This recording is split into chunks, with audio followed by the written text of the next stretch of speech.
Good morning, class 8. Today we are going to start second chapter of history. Okay. Before that, I will send you the question answers of the last previous chapters through WhatsApp. So now let's begin the chapter history, chapter 2, from trade to territory. Okay. So these are the students will now know about all these things which we will discuss in this chapter. This chapter is little bit big because we will go through the topics. See how many topics are there? 1, 2, 3, 4, 5, 6, 7, 8, 9, 10, 11, 12. So these are the topic we will go through one by one and know the history. Who has came in India for trade purpose, for administration purpose. Now, you have read in previous classes that since ancient time India was an important trading center. ये हमने बहुत पहले से पढ़ते हुए आए, आपने 6 में शुरू कर दिया पढ़ना. जैसे ही आपके पास SS की बुक आई, क्योंकि 5th तक तो EBS थी, तो इस तरह से ट्रेडिंग जो थी, किस तरह से हमारे देश में बाहर से जो लोग आए थे, क्यों आए थे? Because of trading. Merchants and traders from Europe Asia came to India. तो इसी तरह से ये लोग यूरोप से आए, एशिया से आए इंडिया के अंदर. एशिया तो India is a part of Asia, उस एशिया में ही इंडिया रहता है, लेकिन फिर भी एशिया बहुत बड़ा है, तो आसपास के जो कंट्रीज़ है वो कैसे यहाँ पे आए.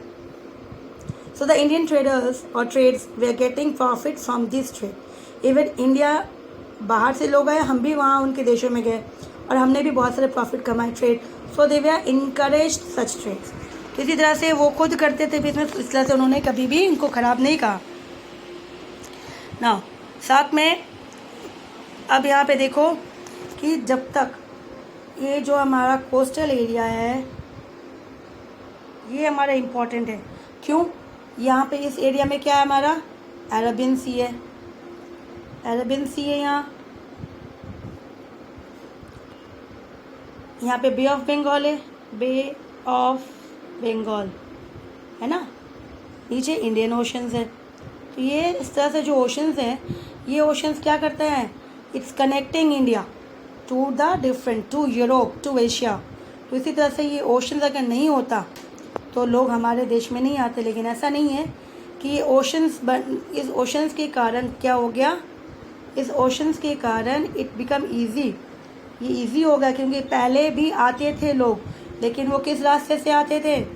वो माउंटेन्स वाले रास्ते से आते थे. माउंटेन्स वाले नॉर्थ वाले माउंटेन रास्ते से, इस तरह से इस रास्ते से आते थे. जम्मू एंड कश्मीर, ये रहा माउंटेन्स, ये रहा पाकिस्तान, ये अफ़गानिस्तान, उसके दागिस्तान. इस तरह से इस रास्ते से वो होते हुए इंडिया, माउंटेन्स के रास्ते से इस रास्ते से इंडिया एंटर करते थे जब साउथ, इस तरह से. तो सोचो इतने सारे ये चीज़ें थी, मतलब वो माउंटेन्स क्रॉस करके इंडिया एंटर करते थे, जिसके कारण it's very difficult for them. Why difficult? क्योंकि यहाँ क्या था? माउंटेन्स थी.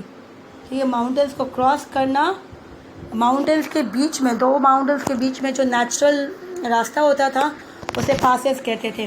क्या कहते थे? पासेस. ये हमने डिस्कस किया हुआ है, पासेस कहते थे. ठीक है. तो जो माउंटेन्स के बीच में जो नेचुरल रास्ता होता था दो माउंटेन्स के बीच में, उस रास्ते से होते हुए आते थे. और वो बहुत नैरो होता था. अभी फिल भी बेटर है, लेकिन उस समय बहुत ज़्यादा नैरो होता था. उस रास्ते से आते थे और उसमें समय बहुत लग जाता था. लेकिन जब वास्को ड गामा ने सी रूट, तो ये पिक्चर किसका है? ये वास्को ड गामा, जिन्होंने सी रूट डिस्कवर किया इंडिया, कि ये देश इंडिया है, इस तरह से उन्होंने डिस्कवर किया. जब वो निकले थे, ये कौन है? ये डिस्कवर है, एक्सप्लोरर है, जो पूरे दुनिया में घूमे हैं और नई नई खोज की है. तो इसी तरह से इंडिया का रास्ता इन्होंने खोज किया था, Vasco da Gama. He was a Portuguese explorer fleets. ठीक है ना. तो 1498 में इन्होंने पूरा सही सलामत सक्सेसफुली इन्होंने रूट किया था. यूरोप से इंडिया आ गए थे रास्ता.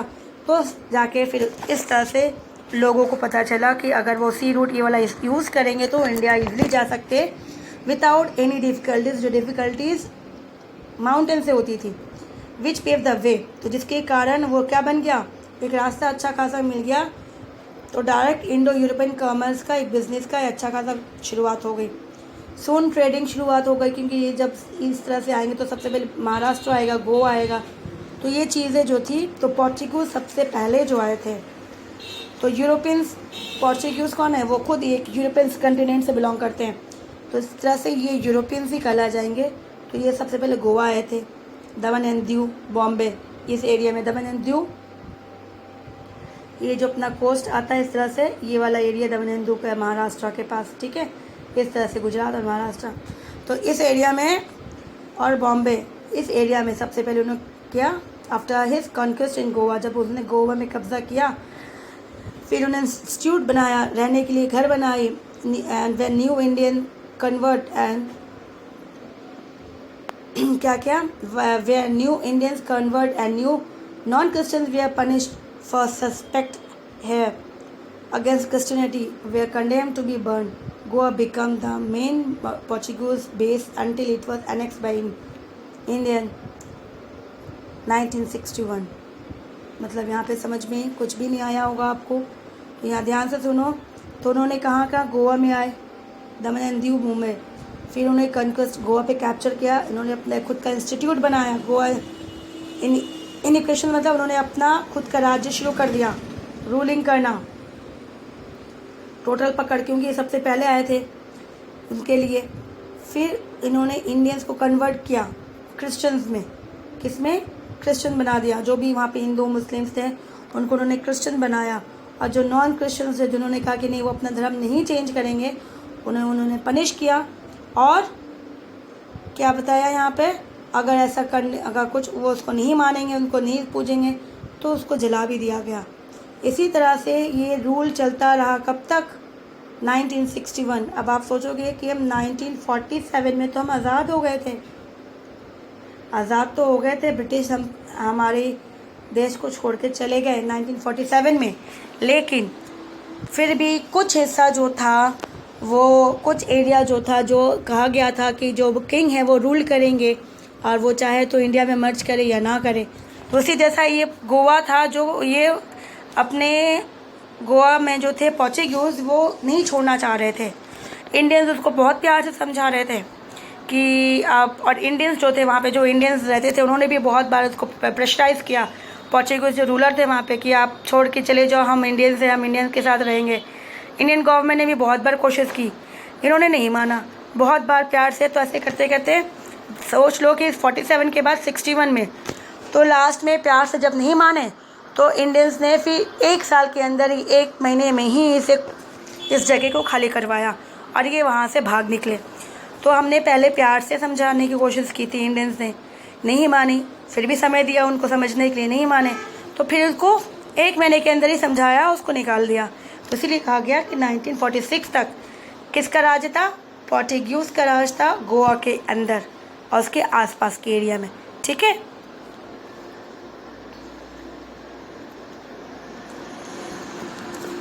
फिर हम नेक्स्ट में चलते हैं। तो हमने पहला अराइवल जो इंडिया में देखा, जो बाहर से यूरोपियंस आए, वो कौन आए, पोर्चुगीज आए। उसके बाद कौन आया, डच आया। तो सेकेंड अराइवल कौन गया, next arrival, the next to arrive they Dutch with their main base in Ceylon. तो ये Ceylon that is Malabar coast, ये वापस इसी एरिया में है, ठीक है। ये कोस्ट, इसको डिवाइड किया गया 3 पार्ट्स में, तो इसी तरह से इसी कोस्ट में, ठीक है। तो इसी एरिया में आए, और ये भी वहीं बस गए डच वाले। They establish port in Malabar coast पर उन्होंने अपना पोर्ट बना लिया, ताकि वो वहाँ पे उतरेंगे, वहाँ पे अपना पूरा इन बिजनेस के लिए गोडाउन बना लिया, सब कुछ बना लिया। However the expansion into India was halted after the defeat in the battle of Colachel by the kingdom of Travancore, that was Travancore ने इनके साथ लड़ाई की। अब आ रहा था, ये भी सोच रहे थे अब एक्सपैंड करना अपना अपना, कि भाई नया राज्य है, रूल कर लेंगे तो अपने यहीं बस जाएंगे। तो इसी तरह से वो एक्सपेंशन जो था वो हॉल्ट में आ गया, इन्हें रोक लगा दी। किसने रोक लगाई दी, इनकी लड़ाई किसके साथ हुई, the battle of Colachel by the kingdom. कौन सा किंगडम, ट्रेवाकोन का जो राजा था, during the Travancore Dutch war. तो इस तरह से इस वॉर का नाम दिया गया ट्रेवाकोन डच वॉर, क्योंकि राजा कौन था, ट्रेवाकोन की, और किसके साथ हुआ, डच बाहर वाले के साथ हुआ। The Dutch never recovered from the defeat and no longer pose a large colonial threat to India. तो ट्रैवकोर ने अच्छी खासी इसको सबक सिखा दी। किसने? किंगडम ऑफ ट्रैवकोर ने इसको अच्छी खासी सबक सिखाई। इस युद्ध में डच को बहुत बुरी तरीके से हराया, बहुत बुरी तरीके से उसको नुकसान हुआ। दोबारा फिर उसने कभी भी कोशिश नहीं की कि इंडिया में वो राज्य कर सके, अपना कॉलोनी बना सके इंडिया के अंदर। तो इस तरह से डच जो थे वो सबक सीख चुके थे उस समय। फिर उसके बाद द न्यूमरस ट्रेडिंग कंपनीज, उसके बाद और company I.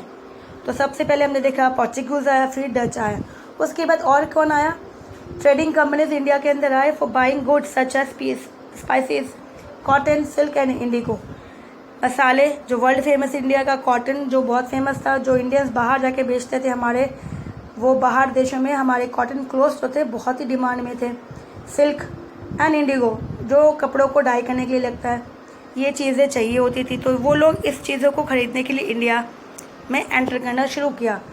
They all wanted to buy this good, वो सभी चाहते थे, जितने सारे लोग आए थे, कि वो सारे, लेकिन एट लो प्राइस, ताकि कम पैसे में यहाँ पे कम से कम पैसे में खरीदे, सस्ते में खरीदे, और जाके वापस जब जाएंगे अपने देश में तो उसको हाई प्राइस में बेचेंगे, ताकि उनको प्रॉफिट जो हो ज़्यादा हो जाए। तो इसी तरह से as they were all buying from India so they profit earn become to shrink. अब यहाँ पे सोचो कि सभी इतनी बड़ी एरिया इंडिया है, और बाहर से अगर मान लेते हैं 1%, 2, मान ली यहाँ पे कौन आ गया? अभी मेनली यहाँ इंडिया में जो थे उस समय आए थे वो थे, पहला कौन आया? P for Portuguese, D for Dutch, D for Dutch. ठीक है, डच ने तो हार मान ही ली थी, तो ये डच थे, पोर्चुगीज थे, ये था Britain, B for Britain, B, और एक और थे इसके साथ ब्रिटेन, फ्रांस, हाँ फ्रांस। ठीक है, तो इस तरह से ये मेन 4 पावरफुल थे। तो वापस से देख लो कि कितने लोग आए। अभी नाम के थ्रू बनाते, P फॉर पोर्चुगीज आए, D फॉर डच, डच वाले आए, ठीक है, फिर फ्रांस वाले आए और ब्रिटेन वाले आए। तो अब ये सभी चाहते थे इंडिया से ख़रीदना। अब सभी खरीद रहे हैं, तो क्या हो गया? चीज़ें जो है अब लिमिटेड ही मिलेगी ना भाई, किसी को बराबर ज़्यादा नहीं मिलेगा, सबको बराबर मिल रहा। तो अब जब बेचेंगे तो सबको प्रॉफिट जो थी वो कम होने लग रही। अगर इनमें से कोई एक जन रहता तो शायद प्रॉफिट ज़्यादा होता उनको, इसी तरह इनकी प्रॉफिट जो थी वो श्रिंक होने लगी, कम होने लगी, और ये आपस में लड़ने लगे सभी। कौन कौन? आपस में Portuguese, Dutch, France and Britain. इस तरह से ये लोग आपस में लड़ने लगे। The internal conflict among Indian kingdoms gave opportunities to the European traders to gradually establish political influence and appropriate lands. तो यहाँ पर internal conflicts among Indian kingdoms, ये तो कुछ अलग ही बोल दिया यहाँ पे, लेकिन चलो कोई नहीं, ये इस टॉपिक पे भी बाद में आएंगे। तो ये जो आपस में लड़ रहे थे चारों, ठीक है, तो इनके बीच में जो थे, ठीक, साथ साथ इंडियन रूलर्स भी जो थे, इनके बीच में भी कन्फ्लिक्ट्स हो रही थी, क्योंकि ये भी तो बिजनेस कर रहे थे। इनकी तो ये वाला कॉन्फ्लिक्ट तो हो गया, बाहर वाला इंडियन के अंदर भी कॉन्फ्लिक्ट हो रहा, क्योंकि अब ये भी यहाँ से हमारे इंडियंस जो मर्चेंट थे वो भी बिजनेस कर रहे थे। इंडियन मर्चेंट्स भी थे जो बिजनेस कर रहे थे इंडिया से, और वो उन बाहर जाकर बेच रहे थे। तो इतने सारे लोग हो गए।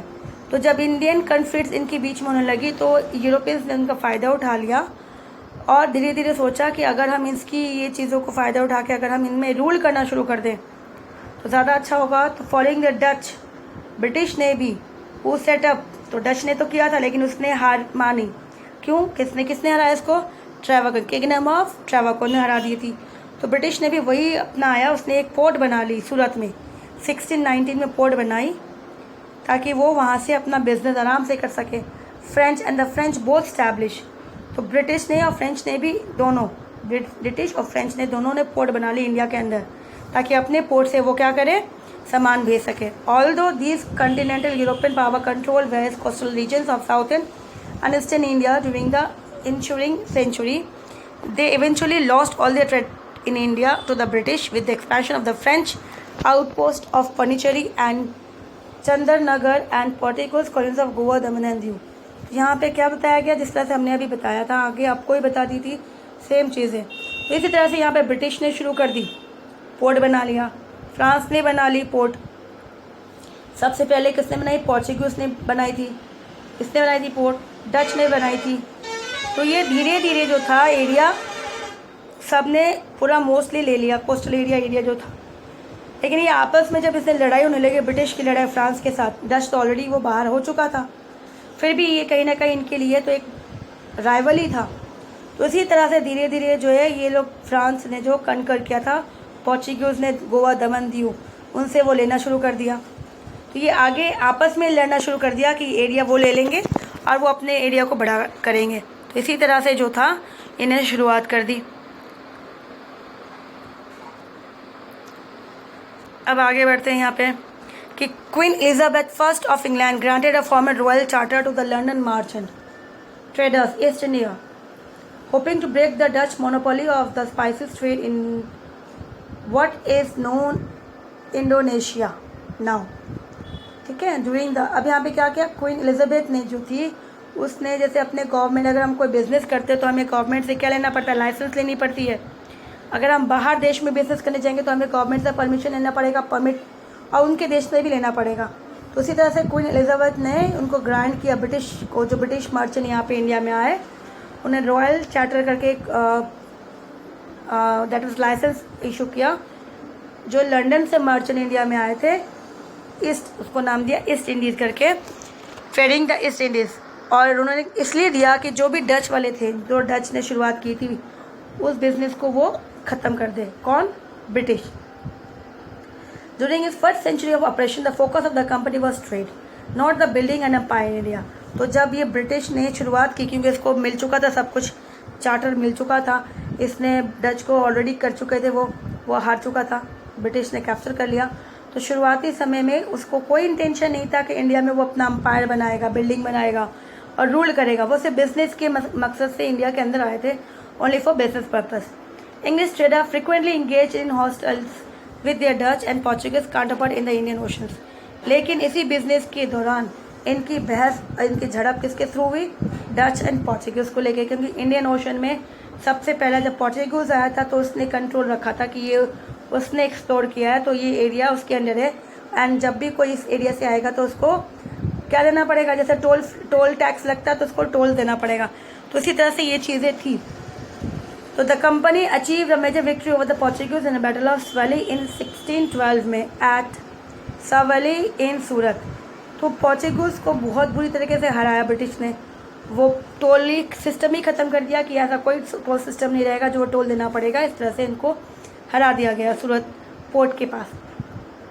Now the company decided to explore the feasibility of gaining a territory foothold in mainland India with official sanction from both British and Mughal Empire and request that the crown launch a diplomatic missions।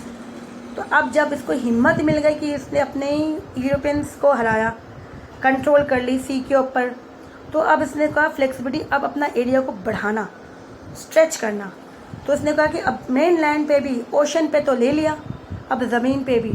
तो इसने अपने government को, Britain government को कहा कि वो उसने crown that is Britain queen जो थी उससे, ताकि वो डिप्लोमेटिक मिशन के थ्रू रिलेशन बनाए, ताकि ब्रिटिश अपना यहाँ पे इंडिया में एक अच्छा खासा जो है कब्ज़ा शुरू करे, लेकिन परमिशन ब्रिटिश से भी ले, और साथ साथ यूरोप, अपने उस समय कौन थे? मुगल्स अम्पायर थे।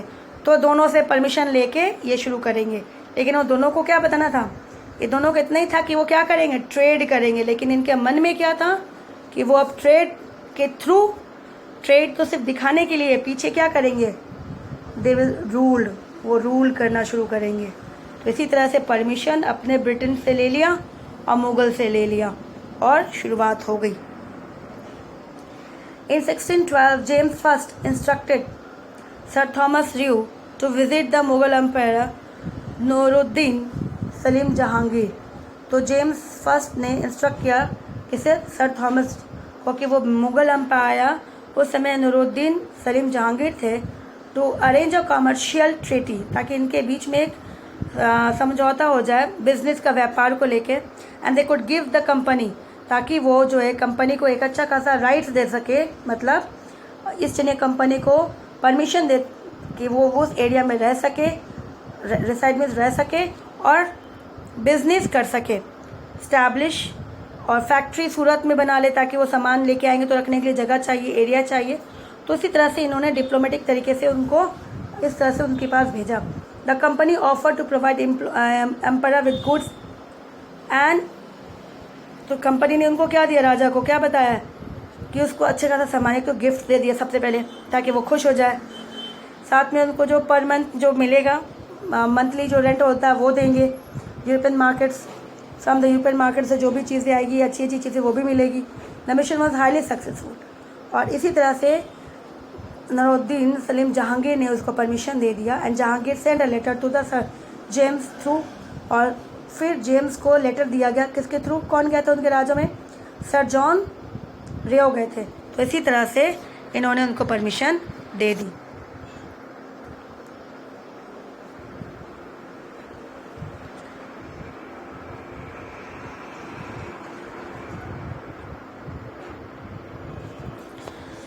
Now, the company which benefited from the imperial patronage soon expanded its commercial trading operation.